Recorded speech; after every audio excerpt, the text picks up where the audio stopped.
BLM Kerala, Tamil Nadu, Pondicherry. ഇന്റർനെറ്റിന്റെ കാണാപ്പുറങ്ങളായ dark നെറ്റിലെ നിഗൂഢതകളും ഭീതിപ്പെടുത്തുന്ന cyber കുറ്റകൃത്യങ്ങളും മലയാള സാഹിത്യത്തിലേക്ക് പറിച്ചു നട്ടിരിക്കുകയാണ് എഴുത്തുകാരൻ ആദർശ്. മലയാളികൾക്ക് അത്ര പരിചിതമല്ലാത്ത സൈബർ ക്രൈം ത്രില്ലർ വിഭാഗത്തിൽ ഡാർക്ക് നെറ്റ്, ഹാക്കർ എക്സ് രണ്ടാമൻ എന്നീ നോവലുകളിലൂടെ തന്റേതായ ഒരിടം കണ്ടെത്താൻ ആദർശിന് ഇതിനോടകം സാധിച്ചിട്ടുണ്ട്. നാം ഇന്ന് വാർത്തകളിൽ കേൾക്കുന്ന പല ഡിജിറ്റൽ കുറ്റകൃത്യങ്ങളെക്കുറിച്ചും തന്റെ പുസ്തകത്തിലൂടെ വളരെ മുൻപ് തന്നെ ആദർശ് സൂചിപ്പിച്ചിരുന്നു. ഭാവിയിലെ ക്രൈമുകളെക്കുറിച്ച് സംസാരിക്കുന്ന ഈ പുസ്തകങ്ങൾ വായനയിൽ കാലത്തിന് മുൻപേ സഞ്ചരിക്കുന്നവയാണ്. അജ്ഞാത വിവരങ്ങളും നിയമവിരുദ്ധ ഉൽപ്പന്നങ്ങളും കൈമാറ്റം ചെയ്യപ്പെടുന്ന ഡിജിറ്റൽ അധോലോകമാണ് ഡാർക്ക് നെറ്റ്. അവിടെ പ്രവർത്തിക്കുന്ന രഹസ്യ സംഘങ്ങളെയും ഹാക്കിംഗ് ഗ്രൂപ്പുകളെയും കുറിച്ചുള്ള ആവേശകരമായ അന്വേഷണമാണ് ആദർശിന്റെ ആദ്യ പുസ്തകമായ ഡാർക്ക് നെറ്റ് പങ്കുവയ്ക്കുന്നത്. ആവേശത്തോടെ സ്വീകരിച്ച ഈ പുസ്തകത്തിന്റെ 7 പതിപ്പുകൾ ഇതിനോടകം പുറത്തിറങ്ങിക്കഴിഞ്ഞു. പുസ്തകം ഇറങ്ങിയതിന് ശേഷം ഞാൻ പോലും പ്രതീക്ഷിക്കാത്ത രീതിയിലായിരുന്നു ഈ പുസ്തകത്തിന് കിട്ടിയ സ്വീകരണം എന്നുള്ളത് വളരെ സന്തോഷമുള്ളതാക്കുന്ന കാര്യമായിരുന്നു. കാരണം തീർത്തും ഒരു പുതിയ എഴുത്തുകാരനായിരുന്നു ഞാൻ. എന്നെ സംബന്ധിച്ചിടത്തോളം മറ്റ് പുസ്തകങ്ങളോ കഥകളോ വാരികകളിലുള്ള എഴുത്തോ ഒന്നും തന്നെ ഇല്ലായിരുന്ന ഒരാളാണ്. എന്നിട്ട് ആണ് ഞാൻ ഈ പുസ്തകം എഴുതുന്നത്. ആ പുസ്തകം എഴുതി കഴിഞ്ഞിട്ട് ഇപ്പോൾ 3-4 വർഷങ്ങൾക്ക് ഇപ്പുറം അത് 7ഓളം പതിപ്പുകൾ പുറത്തിറങ്ങി. ആ പുസ്തകത്തിന് ഏകദേശം 342ഓളം പേജുകളുള്ള വലിയൊരു പുസ്തകമായിട്ട് പോലും അതിന് 7ഓളം പതിപ്പുകൾ പുറത്തിറങ്ങി എന്നുള്ളത് തന്നെ ആ പുസ്തകം വായനക്കാർ സ്വീകരിച്ചു എന്നുള്ളതിൻ്റെ ഒരു അടയാളമായിട്ടാണ് ഞാൻ കാണുന്നത്. ഡിജിറ്റൽ ക്രൈമുകളെ ആസ്പദമാക്കി വരുന്ന പുസ്തകങ്ങൾക്ക് പുതുതലമുറയെ കൂടുതൽ ആകർഷിക്കാൻ കഴിയും. അത് മാത്രമല്ല, സമൂഹത്തെ ഡിജിറ്റൽ സാക്ഷരതയിലേക്ക് നയിക്കുവാനും ഇത്തരം നോവലുകൾ പ്രചോദനമാകും.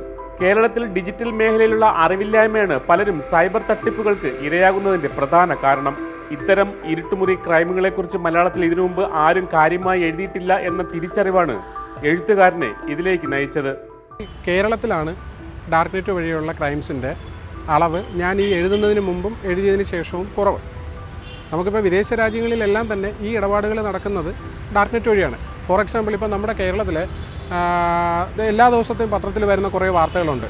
ഇപ്പോൾ ഡോക്ടർ ഓൺലൈനിലൂടെ പറ്റിക്കപ്പെട്ടു, അല്ലെങ്കിൽ എഞ്ചിനീയർ പറ്റിക്കപ്പെട്ടു, അധ്യാപകൻ പറ്റിക്കപ്പെട്ടു, റിട്ടയർഡ് ജഡ്ജ് പറ്റിക്കപ്പെട്ടു, ഇങ്ങനെ നിരവധി വാർത്തകൾ വരുന്നുണ്ട്. കാരണം ഇതിലെ ഏറ്റവും പ്രധാനപ്പെട്ട ഒരു സംഗതി എന്ന് പറയുന്നത് നമ്മുടെ ഡിജിറ്റൽ സാക്ഷരതയുടെ കുറവാണ് എന്ന് നമുക്ക് പറയേണ്ടി വരും.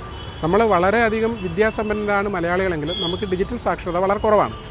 നമ്മുടെ ഈ ആൾക്കാരെ പറ്റിക്കുന്ന പലരും ഇരിക്കുന്നത് ആഫ്രിക്കയിലെ വളരെ പിന്നോക്കൻ രാജ്യങ്ങളിൽ, നൈജീരിയ പോലുള്ള രാജ്യങ്ങളിലൊക്കെ ഇരിക്കുന്ന ആൾക്കാരാണ് ഈ പറ്റിപ്പും തട്ടിപ്പുമൊക്കെ ഓൺലൈനിലൂടെ നടത്തുന്നത്.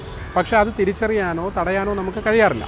ഈ ഡാർക്ക് നെറ്റിനെ കുറിച്ചുള്ള അധിക വാർത്തകളൊന്നും പത്രവാർത്തകളൊന്നും തന്നെ ഇല്ല എന്ന് പറയുന്നത് അത് കേരളത്തിലില്ലായിരുന്നു എന്നുള്ളതാണ്. അതേസമയം നമുക്ക് വിദേശ രാജ്യങ്ങളിൽ, യൂറോപ്പിലോ അമേരിക്കയിലോ മറ്റ് സ്ഥലങ്ങളിലെല്ലാം തന്നെ ഇത് വളരെ വ്യാപകമായിട്ട് നടന്നുകൊണ്ടിരിക്കുന്ന കാര്യമാണ്. അത് കേരളത്തിലേക്ക് എത്താൻ, അല്ലെങ്കിൽ കേരളത്തിൽ അത് വ്യാപകമായിട്ട് വരാൻ, നമ്മുടെ ശ്രദ്ധയിൽപ്പെടാൻ കുറച്ച് വൈകിപ്പോയി എന്നുള്ളത് മാത്രമാണുള്ളത്. അല്ലാതെ ആ തട്ടിപ്പ് ലോകത്ത് മുഴുവനായിട്ട് നിലനിൽക്കുന്നതായിരുന്നു. അത് കേരളത്തിലേക്കും പതിയെ വരുന്ന സമയത്താണ് ഞാൻ ഈ നോവൽ എഴുതുന്നത്. ഇന്നത്തെ കാലത്ത് സാങ്കേതിക വിദ്യയെ മാറ്റി നിർത്തിക്കൊണ്ട് നമുക്ക് മുന്നോട്ട് പോകാൻ കഴിയില്ലെന്നും വായനയിലും ആ മാറ്റം അനിവാര്യമാണെന്നും ആദർശ് വിശ്വസിക്കുന്നു.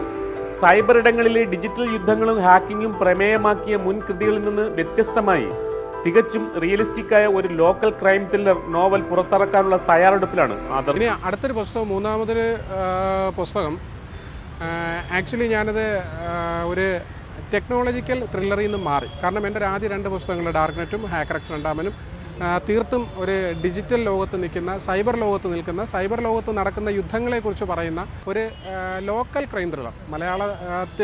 മലയാളികളുടെ പശ്ചാത്തലത്തിൽ, കേരളത്തിൻ്റെ പശ്ചാത്തലത്തിൽ നമ്മളൊരു ലോക്കൽ ത്രില്ലർ, തീർത്തും സാധാരണക്കാരായിട്ടുള്ള കഥാപാത്രങ്ങളെ ഉൾപ്പെടുത്തിക്കൊണ്ടുള്ള ഒരു ചെറിയ ത്രില്ലറാണ്. അത് എഴുതി പൂർത്തിയാക്കിയതാണ്. M5 news, Thiruvananthapuram. മെമ്പർമാരുടെ നിക്ഷേപങ്ങൾക്ക് ഉയർന്ന ലാഭവിഹിതം നൽകുന്ന കേന്ദ്ര സർക്കാർ സഹകരണ registered society Bharat Lajna multi state housing cooperative society limited.